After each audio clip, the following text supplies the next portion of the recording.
നല്ല സ്വാലിഹത്തായ ഇബിലീസ്. ഈ വീഡിയോ മൊത്തം നിങ്ങൾ കണ്ടിട്ട് കമന്റ് ചെയ്യും. ഈ ഒരു വീഡിയോന്റെ അടിയിൽ ഏറ്റവും കൂടുതൽ ആൾക്കാർ ഈ ഷിംജിനെ തെറി പറയണത് എന്താ അറിയോ? നല്ല സ്വാലിഹത്തായ ഇബിലീസ് പിടിക്കപ്പെടുമ്പോൾ മാത്രം ഫർദ. പൊന്നാര മക്കളെ, ഈ ഷിംജിത എന്ന പെണ്ണിന്റെ പല വീഡിയോസുകൾ ഇപ്പോൾ വൈറലായിട്ട് ഇങ്ങനെ സോഷ്യൽ മീഡിയയിൽ കറങ്ങുന്നുണ്ട്. എല്ലാ വൈറലാവാൻ ഉപയോഗിച്ച വീഡിയോക്കും ഇവൾ ഇട്ടത് നല്ല മോഡേൺ, നാലാൾ കണ്ടാലും നോക്കി വെക്കുന്ന കോലത്തിലുള്ള നല്ല ഡ്രസ്സ് ഇട്ടിട്ടാണ് ഇറങ്ങിക്കുന്നത്. ഇവിടെ പോലീസ് പിടിക്കപ്പെട്ടപ്പോൾ മാത്രം ഫർദ. അതേമാതിരി പഞ്ചായത്ത് ഇലക്ഷനൊക്കെ വരുമ്പോൾ നാലാളെ മുന്നിലേക്ക് പോകണ്ടേ, ആൾക്കാരെ പറഞ്ഞ് കുപ്പിയിലാക്കണ്ടേ, കാര്യം നടക്കാൻ മാത്രം ഫർദ അല്ലേ? ഈ ഒരു വീഡിയോന്റെ അടിയിൽ അത്രക്കും തെറി കമന്റാണ് ഈ ഷിംജിത എന്ന് പറഞ്ഞ പെണ്ണിന് വരുന്നത് അല്ലേ? ഇപ്പോൾ എന്ത് മാന്യമായി വസ്ത്രം ധരിച്ചു പോണ്. സത്യം പറഞ്ഞാൽ നിങ്ങൾ കമന്റ് ചെയ്യണം, ഈ നല്ല കോലത്തിൽ ഫർദ, ഈ നല്ല ഇത്രയ്ക്ക് സേഫുള്ള വസ്ത്രം വേറെ ഇല്ല.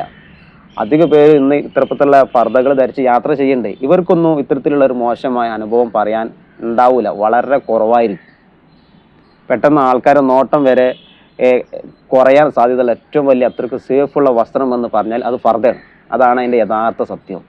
ഇവിടെ പോലീസ് പിടിക്കപ്പെടും, നാലാൾ അറിയും, മുഖവും ഒന്ന് കാണാതെക്കാൻ വേണ്ടി വേഗം പർദ്ദയും മാസ്കും ഒക്കെ ഇടുക. ഈ മറ്റൊന്നും കൂടി ഇട്ടിട്ടാണെങ്കിൽ ഉസാറായി. അതുകൊണ്ട് അത്രക്കും ആൾക്കാർ പോലീസ് പിടിക്കപ്പെടുമ്പോൾ മാത്രം ഫർദ. ഈ ഒരു വിഷയത്തിൽ വലിയ തെറിവുകളാണ് ഈ ഷിംജിത എന്ന് പറഞ്ഞ പെണ്ണിനെ ആൾക്കാർ വിളിച്ചുകൊണ്ടിരിക്കുന്നത്. ഏതായാലും വൈറലാവാനുള്ളത് നല്ല മോഡേൺ ഡ്രസ്സുകളായിട്ട് ഇറങ്ങിയത്. അപ്പോൾ എന്തുകൊണ്ടും പോലീസ് സ്റ്റേഷനിൽ പോകുമ്പോഴും പോലീസ് പിടിക്കപ്പെടുമ്പോഴൊക്കെ ആ ഒരു ഡ്രസ്സ് ഇട്ട് ഇറങ്ങിയനി. കാരണം ഏതായാലും വൈറലായി, എയറിലായി, ഇപ്പോൾ ജയിലിലും ആയിരുന്നു. പിന്നെ ആ ഡ്രസ്സും കൂടി ഇട്ടിട്ട് അതിൻ്റെ ബാക്കി കഥ തുടരേനി. ഇത് വേഗം ഫർദയും ഇതൊക്കെ ഇട്ടിട്ടേ. അപ്പോൾ ഇതേമാതിരി വൈറലാവാൻ നടക്കുന്ന ആരെങ്കിലും ഉണ്ടെന്നുണ്ടെങ്കിൽ ഒരു ജോഡി ഫർദ വേഗം ആദ്യം കണ്ടു വെച്ചോളി, ഇവിടെയെങ്കിലും ഒക്കെ ഉപകാരപ്പെടും. അപ്പോൾ ഒന്നുറപ്പാണ്, ഈ ഫർദ ഇട്ടിട്ടാണ് ഈ ഷിംജിത എന്ന് പറഞ്ഞ പെണ്ണ് യാത്ര ചെയ്തിരുന്നത് എങ്കിൽ ഇത്തരത്തിലൊരു സംഗതി ഇവിടെ ഉണ്ടാവില്ലേനി.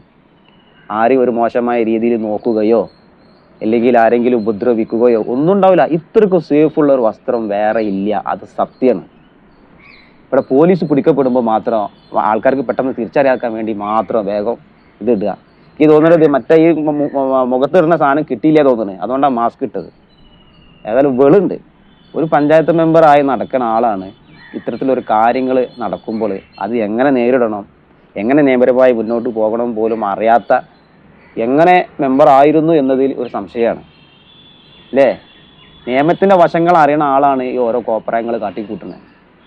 7ഓളം വട്ടം ദീപകിനെ ചേർത്ത് കൊണ്ട് ബസ്സിൽ നിന്ന് വീഡിയോ ചിത്രീകരിച്ചു എന്നാണ് റിപ്പോർട്ട് പുറത്തു വന്നിരിക്കുന്നത്.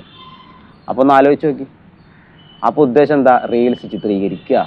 ആ 7ഓളം വീഡിയോയിൽ നിന്ന് അതെല്ലാം കൂട്ടി ചേർത്ത് കൊണ്ട് ഒരു വീഡിയോ ഉണ്ടാക്കുക, എന്നിട്ട് അത് റീൽസായിട്ട് പോസ്റ്റ് ചെയ്യാം, അങ്ങനെ വൈറലാവാം. ഇപ്പോൾ വൈറലായി, എയറിലായി, ജയിലുമായി. ഏതായാലും ഈ ഫർദ ധരിച്ചിട്ട് വല്ലാത്തൊരു സ്വാലിഹത്തായ ഇബിലീസ്, ഇതിനെപ്പറ്റി എന്താ നിങ്ങൾക്ക് പറയാനുള്ളത്? വിലപ്പെട്ട കമന്റുകൾ രേഖപ്പെടുത്തുക. ഇതാണ് യഥാർത്ഥ സ്വാലിഹത്തായ ഇബിലീസ്. ഏതായാലും വിലപ്പെട്ട കമന്റുകൾ പോയിട്ട് അടുത്തൊരു വീഡിയോയിൽ വീണ്ടും കാണാം. Okay, by.